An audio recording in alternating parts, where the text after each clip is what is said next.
we already talk, Nico and I, na magmi-meet kami.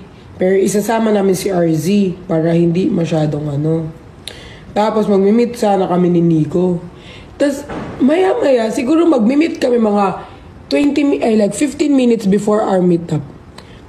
Yun yung narinig nyo sa video ni Brian na tumawag kagabi. Tumawag kagabi si Christian. Parang nakaamoy. Biglang nagyaya din si Christian tsaka si Ben.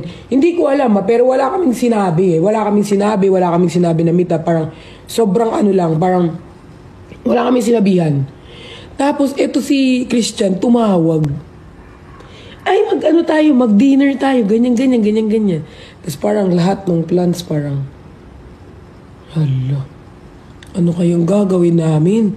Tapos si Christian, pag di kayo pumunta kayo, sabi ko, hala, parang nakakaamoy naman to si Christian. Yan be.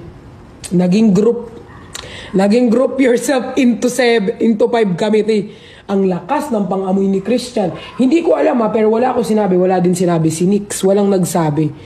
Si Christian, di ko alam kung paano niya nalaman. So, nagyaya siya mag-dinner. So, dapat ihindi ako. Hindi. Parang ihindi. Kasi separate talaga. Tapos, biglang, alam mo naman si Christian kung gaano kapilit na tao. Hindi mo mahindian. Yun. Naging group yourself into 5 kami. Naging 5 kami tuloy. Yun ang kwento. Naging grupo na kami. So, dapat, bago yun, parang meron kasing labas si Brick, si Christian, tsaka si Ben. Silang tatlo, pero parang separate. Hindi namin alam yun. Tapos, maya, be! Kami din nayaya. Hindi mo naman mahindian si Christian. Parang hindi nyo kilala si Christian, be. Suffer. Yun. Yun ang kwento. The end. Yun, nagsama-sama na. Susunod talaga.